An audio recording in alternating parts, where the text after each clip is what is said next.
Hola amigos, ¿qué tal? ¿Cómo se encuentran? Aquí con ustedes Daniel Rojas Pachas con un nuevo video para este espacio, libros y otras interferencias. En esta oportunidad voy a hablarles con respecto a un cómic y su respectiva adaptación cinematográfica, nada más y nada menos que a cargo del gran director David Cronenberg. Me refiero a una historia violenta o una historia de violencia. Este es un cómic de los años 2000, está a cargo del guionista John Wagner y el dibujo está a cargo de Vincent Locke. Voy a partir hablándoles del cómic y luego voy a hacer la referencia, ¿cierto?, a el film de Cronenberg. Bueno, primero, ¿quién es John Wagner? John Wagner es un guionista británico encargado de la revista 2000 AD, revista que he mencionado en otros videos y la cual, cierto, dio empuje a carreras importantísimas como las de Alan Moore, Grant Morrison, Mark Millar y muchos otros guionistas británicos que han, digamos, reformulado, cierto, el cómic de ese país. Y Vincent Locke, por otra parte, es un dibujante a cargo de cómics de terror, también ha dibujado series más comerciales como Batman y es principalmente conocido por ser, digamos, el portadista de los álbumes de Cannibal Corpse, así que más o menos se pueden hacer una idea, digamos, de esta combinación, ¿cierto? Wagner, por un lado, que es además, lo olvidaba, el co-creador de Juez Dredd, nos presenta siempre en sus historias cierta distopía, mundos apocalípticos bastante violentos, y por otro lado tenemos, cierto, a este dibujante encargado de la parte gráfica que acompaña, cierto, la música de Cannibal Corpse. Por tanto, es una mezcla bastante explosiva y que da como origen, cierto, este cómic, una historia violenta. Bueno, para los que no conocen el cómic, ¿de qué va? ¿Cierto? Hay una tesis básica que mueve esta historia y que de hecho Wagner la plantea en el prólogo del libro. Dice, imagínate tú con una vida ordinaria, una vida tranquila y común, ¿cierto?, de ciudadano modelo o persona cualquiera por la calle, ¿cierto?, ocupándose de sus asuntos. Te ves de repente en medio de un tiroteo y ves al tipo matando a todo el mundo, cae abatido un policía y llega a tus manos un arma. ¿Te atreverías a fulminar al tipo y salvar tu vida y la de los demás? Bueno, lo pensaste mucho, estás muerto. Luego te pone otra pregunta capciosa, ¿cierto? Imagina, llegas a tu casa luego de un largo día de trabajo, entras y hay un tipo armado adentro que tiene de rehén a tu familia. ¿Cómo reaccionarías? ¿Desatarías la violencia, esa, digamos, naturaleza salvaje que todos llevamos en potencia ahí? Bueno, esa es más o menos la premisa. Más allá de cualquier golpe adrenalínico o reacción que podamos tener, ¿cierto?, el personaje de esta historia es eminentemente un sujeto violento, un sujeto con un pasado, ¿cierto?, ligado a la mafia italiana, un tipo, ¿cierto?, con digamos un background bastante oscuro y que reconstruye su vida, ¿cierto?, en un pequeño pueblo, cambia de identidad, deja de ser Joy Mooney y pasa a llamarse Tom McKenna, viviendo, ¿cierto?, en estos pequeños pueblos norteamericanos que son bastante agrarios, pueblos que de alguna manera tienen una pequeña población y en la cual es muy fácil perderse. Tom McKenna forma una familia, tiene 2 hijos y lleva una vida común y ordinaria, ¿cierto?, a cargo de un restaurante, de una cafetería de la cual es dueño. De pronto, un día, 2 tipos irrumpen, 2 salteadores de carretera, asesinos, y ponen en peligro no solo la vida de Tom, sino también la de los clientes, y sin vacilar, ese, digamos, animal salvaje, ese sujeto violento que estaba conscientemente dormido y apaciguado, explota y elimina a estos tipos de una forma brutal. Contrario a lo que se podría esperar, Tom se vuelve un héroe nacional, es, digamos, entrevistado por distintos medios locales y nacionales y ponen su figura en relevancia como el pequeño sujeto, el hombre común que se impone al crimen y da la cara, ¿cierto?, por las personas indefensas. Contrario a lo que Tom desearía, ¿cierto?, su imagen comienza a circular alrededor del país y esto llama la atención de los fantasmas de su pasado, miembros de la mafia italiana en Nueva York, que por más de 20 años lo han estado siguiendo, ya que él dio un golpe que de alguna manera afectó, digamos, los negocios de toda esta organización, de todo el crimen organizado en Nueva York, y además hay una vendetta personal por parte de un sujeto llamado John Torrino, al cual personalmente Joy, ¿cierto? Hoy día Tom, dentro de esta vida común, dejó ciego al arrancarle un ojo con un alambre de púas. O sea, como pueden ver, todo el background es bastante violento, y esta vida equilibrada, tranquila, normal, que de alguna manera se ha fijado Tom, empieza a tambalear, ya que el pueblo es visitado por 3 de estos sujetos, uno de ellos John Torrino, el sujeto al que Tom o Joy en su pasado le quitó el ojo, y empiezan, digamos, a acosar a su familia, y lo que buscan de alguna manera es provocarlo y que él admita que es Joy Mooney, este sujeto buscado por la mafia, y ajusticiarlo, lo cual pone en peligro, ¿cierto?, a sus hijos y a su pareja. Bueno, hasta este punto las dos historias y las premisas son las mismas, ¿cierto? Tanto la historia de Cronenberg como la historia original de Wagner, ¿cierto? Son idénticas. Claro, hay algunas variantes, ¿cierto? En la historia de Cronenberg, la mafia es la mafia irlandesa, la historia, digamos, el pasado de Tom no ocurre en Nueva York, sino en Filadelfia, pero son pequeñas variantes. Hay un cambio de nombre en una es Tom McKenna, en la película es Tom Stahl. Como digo, las variantes son mínimas, sin embargo, considero, y este es donde quiero marcar la diferencia, ¿cierto?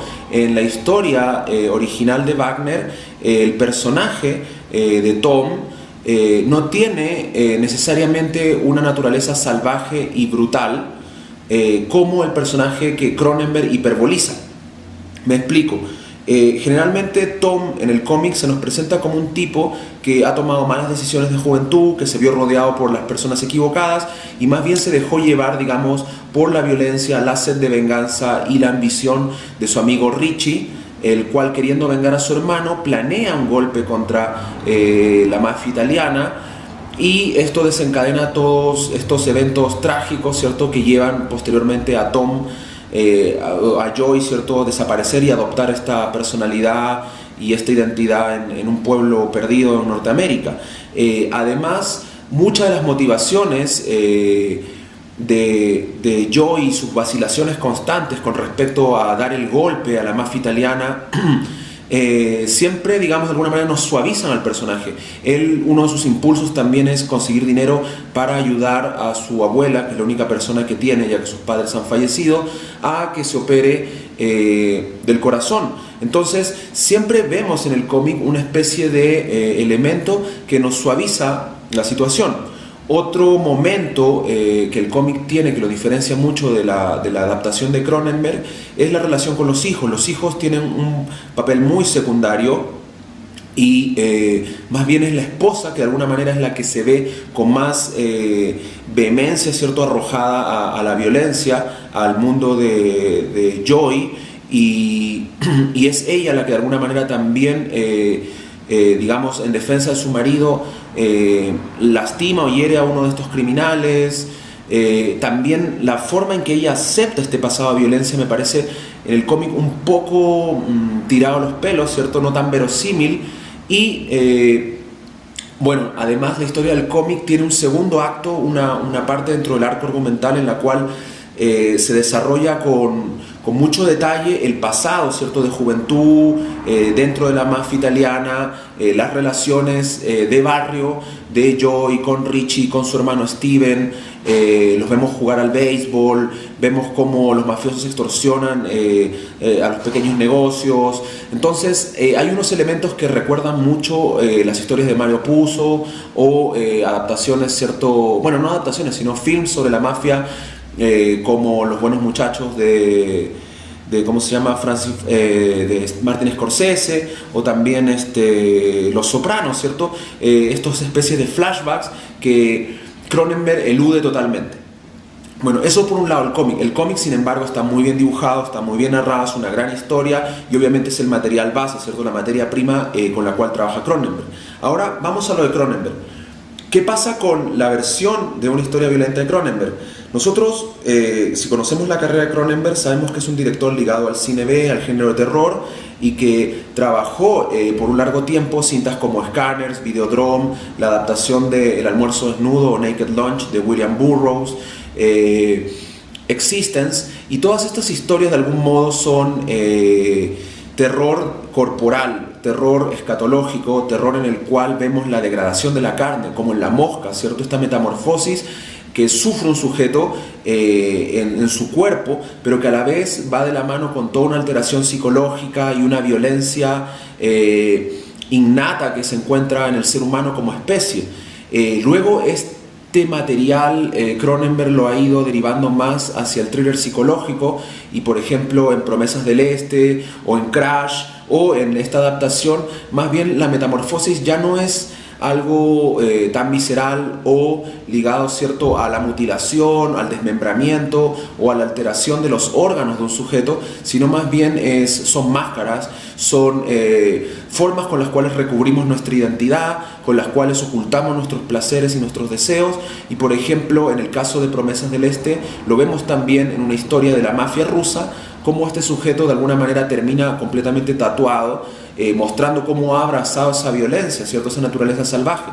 Entonces, en su adaptación de una historia violenta que hace Cronenberg, trabaja más o menos la misma premisa, y por lo mismo creo que trata de eludir, indagar mucho en el pasado, mostrarle al espectador el pasado de Joey, y Viggo Mortensen, con muchos silencios, con una actuación muy potente, en la cual principalmente comunica a través de la mirada, a través de espacios en los cuales se mueve, callado, meditabundo, profundamente compungido, perseguido, ¿cierto?, por estos fantasmas. Vamos dándonos cuenta cómo este pasado es más aterrador de lo que creemos, y en realidad el pasado no lo conocemos en una, digamos, posición de espectador en tercera persona, cuando vemos los hechos vistos por una cámara o presentados, ¿cierto?, de forma explícita, sino que más bien todo es lo que los mafiosos dicen, lo que los demás hablan de él, y generalmente nos hablan de un sujeto sumamente violento, brutal, ansioso de hacer sufrir a otros, que se alimenta del dolor y encuentra no solo placer en obtener dinero fácil, sino también en torturar, mutilar y dañar a otros. Entonces el Joey Cusack, que es como se llama en la versión de Cronenberg, es mucho más violento, es mucho más sádico, es un personaje del cual solo tenemos referencias de oídas. Y lo mismo creo que Cronenberg lo explora cuando visita la relación del hijo y Tom. El hijo del personaje protagonista, interpretado por Viggo Mortensen, es acosado constantemente por unos compañeros abusivos, jugadores de fútbol o de béisbol, sí, jugadores de béisbol que constantemente le están haciendo bullying en los camerinos, en el colegio, y vemos en un momento cómo estalla la violencia en él, probablemente motivado también por este primer acto, digamos, arrebatado, impulsivo, adrenalínico del padre al neutralizar, ¿cierto?, estos dos sujetos que atacan la cafetería, y verlo a nivel nacional convertido en una especie de héroe, de hombre pequeño que se impone, ¿cierto?, al abusivo. Impulsado por ese ejemplo, vemos cómo el hijo reacciona con una violencia brutal sobre los compañeros, en una escena muy cotidiana dentro de los colegios norteamericanos, de abuso, y probablemente el choque es cuando el hijo lo confronta y le dice: ¿y cómo arreglamos las cosas en esta casa? Y Tom, ¿cierto?, Viggo Mortensen interpretando a Tom, le dice: bueno, no la arreglamos a golpes. Y el hijo le responde: no, la arreglamos a tiros. Entonces la cinta tiene muy buenos diálogos, momentos muy profundos, muy precisos, acompañados de muchos silencios, de muchos momentos donde sabemos que la violencia o algo terrible, esta tormenta, se acerca y va a terminar por consumir a esta familia. El final es mucho más abierto, el loop de la violencia queda ahí dando vueltas. Creo que es una forma también de hacer una crítica más profunda al sueño americano que lo que el cómic hace. El cómic más bien se centra como en el mundo de la mafia, es más bien como un thriller de acción, mafia y obviamente violencia desatada. En cambio, la versión de Cronenberg es mucho más profunda en los aspectos psicológicos y sobre todo en la violencia que entraña la sangre, porque a diferencia del cómic, Richie, que en la versión de Wagner en el cómic es solamente el amigo de Joy, o Tom, como lo quieran llamar, en la película y la cinta de Cronenberg es su hermano. Entonces sabemos que hay una escalada de violencia y que eventualmente va a llegar al hijo, ¿cierto? Entonces creo que la cinta de Cronenberg tiene mucho de su sello, logra sintetizar mucho más la premisa inicial de cómo una vida ordinaria termina siendo capturada por la violencia, y es totalmente recomendable como muchas otras cintas de este director. Bueno, sin más que agregar, invitarlos a que vean la película, a que lean el cómic. Puedo compartirles, de hecho en la descripción del video voy a compartir con ustedes la descarga del cómic, así que pueden suscribirse al canal, compartir estos videos. Estoy periódicamente subiendo reseñas, estoy tratando de subir 3 reseñas a la semana, libros, cómics, películas, así que corran la voz, y muchas gracias por compartir nuevamente en este espacio libros y otras interferencias, y será hasta una próxima oportunidad.